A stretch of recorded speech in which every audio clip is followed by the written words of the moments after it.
আচ্ছা ডাকলাকে কি হয়েছে তোমার কত? লাস্ট উইকের ফটোগুলো আমাকে পাঠাননি কেন? ও যে আমরা যে ঘুরতে গেছিলাম ওই ছবিগুলা, আরে ওই ছবিগুলো আমার মোবাইলেই আছে, মানে একদম যত্ন করে রেখে দিচ্ছি। তোমার না সেদিন বললাম আমার মোবাইলে আছে, তুমি তোমার হাত দিয়ে আমার মোবাইল থেকে নিয়ে নাও। কেন? নিজের হাতে দিতে লজ্জা করে নাকি প্রেস্টিজে লাগে?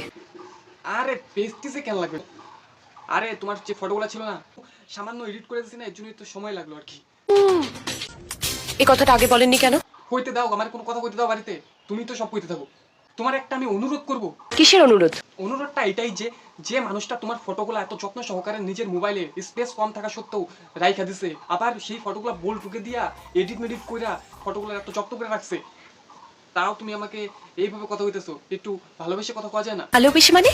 ভালোবেসে মানে, আরে আমি তোমার ফটোগুলো এত যত্ন করে এডিট করছি, আমার মোবাইলে স্পেস কম থাকা সত্ত্বেও তোমার ফটোগুলো আমি রাইখা দিছি, মানে তাও তুমি আমার সাথে এইভাবে কথা বলতেছো, খারাপ লাগে না? সরি,